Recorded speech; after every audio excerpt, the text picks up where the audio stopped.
Hola, mi nombre es María Fernanda Roa y voy a presentarles mi proyecto de tesis 1, redes neuronales convolucionales para detección de cáncer con información multimodal. El cáncer de pulmón es responsable del 25% de muertes relacionadas con cáncer cada año.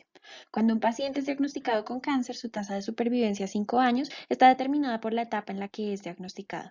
Si esto ocurre en la etapa de localización, es decir, cuando el cáncer se encuentra solo en los pulmones, tiene entre 27 y 61% de tasa de supervivencia. A medida que el diagnóstico se da en etapas más avanzadas, las tasas de supervivencia se reducen considerablemente. Esto demuestra la gran importancia de tener un diagnóstico temprano. Lamentablemente, esta es una tarea difícil y aproximadamente el 35% de nódulos pulmonares no se detectan en los exámenes iniciales.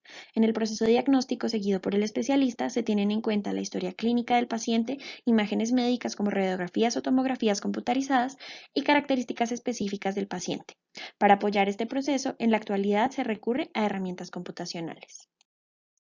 En el contexto clínico real, se tiene un alto desbalance en los casos, pues la proporción de positivos diagnosticados respecto a consultas y casos es baja. Además, se pueden presentar ejemplos negativos difíciles, donde los pacientes pueden tener factores de riesgo e incluso presentar lesiones pulmonares que no necesariamente son cancerígenas. Cuando se pasa a un contexto computacional, las bases de datos públicas no utilizan toda la información disponible, pues se basan en su mayoría solo en imágenes médicas. Esto implica que las herramientas computacionales no se está contemplando toda la variedad de información que es utilizada por los especialistas para diagnosticar. Como respuesta a esta problemática, este año fue publicada Lucas, una base de datos pública que tiene información multimodal y está construida en un contexto clínico realista. Está compuesta de 830 observaciones donde solo hay 72 casos positivos para cáncer, es decir, que se trata de un problema con un alto desbalance. Cada observación está compuesta de una tomografía y un biomarcador construido como una representación estructurada del reporte radiológico correspondiente. Además, Lucas plantea un método línea de base multimodal para estudiar esta base de datos. Para tratar problemas desbalanceados como este, se han adoptado diversas estrategias. Una de estas es el remuestreo de datos. Este puede hacerse por medio de sobremuestreo de la clase minoritaria, lo que puede hacer propenso el algoritmo a sobreajuste, o por medio de submuestreo de la clase mayoritaria, pero esto puede llevar a perder datos que son de gran importancia para el entrenamiento. Otra estrategia es la reponderación, en donde se realiza una ponderación de la función de pérdida con un peso para cada clase. En la literatura se ha encontrado que esta estrategia ha demostrado tener mejores resultados para problemas con un alto desbalance. Para el desarrollo del modelo se tienen en cuenta dos conceptos clave, el perceptrón multicapa y las redes neuronales convolucionales. Un perceptrón multicapa, como se muestra en la figura, es un sistema de interconexión simple de neuronas o nodos conectados por pesos y señales de salida modificadas por una función no lineal. Como se ve en la figura, una red neuronal convolucional es un algoritmo de aprendizaje profundo con muchas menos conexiones y parámetros que otras arquitecturas de redes neuronales, basado en operaciones convolucionales. Esto hace que sea más fácil de entrenar y al tener en cuenta la información espacial es el tipo de arquitectura recomendado para imágenes. El modelo que planteamos está compuesto de dos distintas ramas entrenadas en paralelo y cuyas salidas son concatenadas. Esta salida es procesada por medio de dos capas densas para generar finalmente la predicción de si el paciente tiene cáncer o no. La rama de biomarcadores recibe como entrada la representación estructurada del reporte radiológico y esta es procesada por un perceptrón multicapa.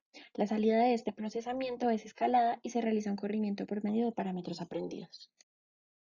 La rama de imágenes recibe como entrada una tomografía computarizada, que es procesada por una red neuronal convolucional y su salida es aplanada. Esta es una arquitectura basada en la recientemente propuesta por Qian Yu para segmentación y adaptada a nuestra tarea. Está compuesta de diversas operaciones convolucionales mostradas en la figura como los distintos bloques de color. En color rosado se muestran las operaciones de downsampling, que se realizan por medio de convoluciones 3D con un sprite de 2. La salida final de la red corresponde a una representación de baja dimensionalidad de las características más relevantes encontradas para la tomografía de entrada. En este trabajo se realizaron experimentos con diversas funciones de pérdida. El binary cross entropy es la función típicamente utilizada en problemas de clasificación, sin embargo no presenta muy buen desempeño en problemas desbalanceados. Es por esto que usualmente en este contexto se añade un factor para reponderar esta función, mejorando su desempeño. En los últimos años se propuso focal loss, una función de pérdida que reduce el peso que se da a los ejemplos bien clasificados. De esta función también existe una variación, añadiendo una reponderación. Recientemente se propuso una variación del focal loss en donde el factor de ponderación depende del número efectivo de muestras que hay para cada clase. La función de pérdida utilizada en este trabajo es focal loss con reponderación, en donde PT se define como la probabilidad estimada por el modelo de pertenecer a la clase verdadera definida en las anotaciones. Además, se define el ponderador como la proporción de muestras que se tienen de la clase complementaria para cada clase. Aquí la n mayúscula representa el número total de muestras y n sub t es el número de muestras de cada clase que se tienen en las anotaciones. Para la evaluación del modelo se tienen en cuenta métricas de detección dada la naturaleza de alto desbalance del problema. La primera métrica utilizada es F1, que se define respecto a la precisión y cobertura como se muestra en la diapositiva, y es una métrica que ha mostrado mejor desempeño que otras comúnmente utilizadas. La F1 que se reporta corresponde a la F1 máxima, es decir, el cálculo de esta métrica para el punto máximo de la curva de precisión y cobertura como se ve en el punto azul de la figura. La segunda métrica calculada corresponde a Average Precision o AP, y esta se calcula como el área bajo la curva de la curva de precisión y cobertura, sombreada en rosado en la figura. Respecto a los detalles de implementación del método, se realiza por medio de Five-Fold Cross-Validation, corriendo cada fold por 20 épocas con un batch size de 6 y utilizando el optimizador ADAM. Además, se utiliza Instance Normalization y la función de activación ReLU. Los filtros utilizados en la rama de imágenes empiezan en 16 y son duplicados en cada capa de downsampling, teniendo un máximo de filtros de 512 en la salida del modelo. Como parte de la estrategia de manejo del alto desbalance de las clases, se realiza aumentación de datos por medio de transformaciones de contraste y gama sobre las tomografías. En los resultados se muestra la F1 y AP promedio para los 5 folds utilizados. La desviación estándar se muestra entre paréntesis. Para ambas métricas, un mayor resultado implica un mejor desempeño. Primero comparamos el rendimiento de nuestro método con el estado del arte Lucas. Nuestra línea de base es un modelo entrenado con la función de pérdida Binary Cross Entropy con remuestreo, siguiendo la misma estrategia de clase desbalanceada propuesta en Lucas. También comparamos nuestro método final entrenando con el focal loss reponderado como función de pérdida. Superamos los resultados del estado del arte por 4 puntos con nuestra línea de base y 10 puntos con nuestro método final, reduciendo la variabilidad a la mitad en ambos casos como se muestra en la tabla. Para evaluar el impacto que tiene el aumento de datos, focal loss y el factor de reponderación, se entrenó el método sacando cada uno de estos componentes. Los resultados se muestran en la tabla. Se evidencia que cada uno de los componentes afecta el rendimiento general del método y eliminar cualquiera de ellos provoca una disminución en el rendimiento y una menor robustez del método, traducida en una mayor variabilidad entre los folds. Se obtiene que el mejor rendimiento se da cuando se utilizan todos los componentes.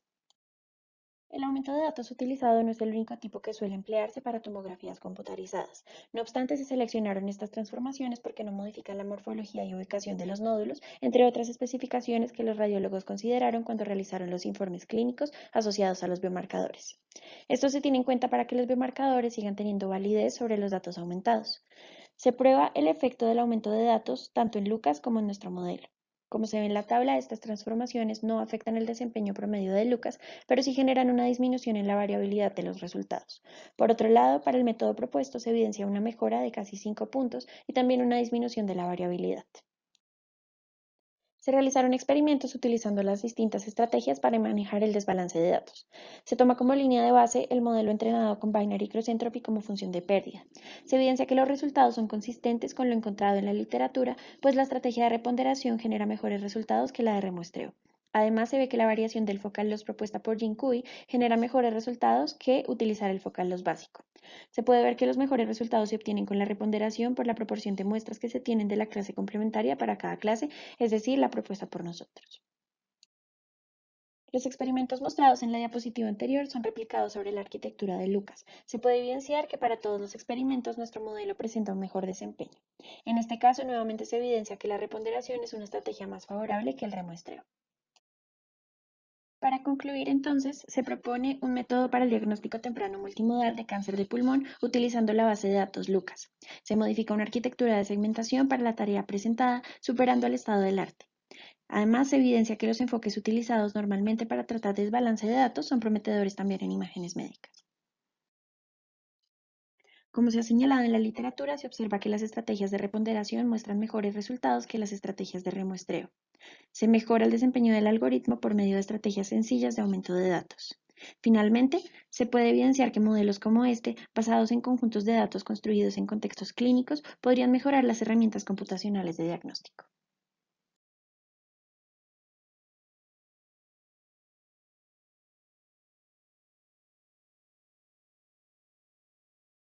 Muchas gracias.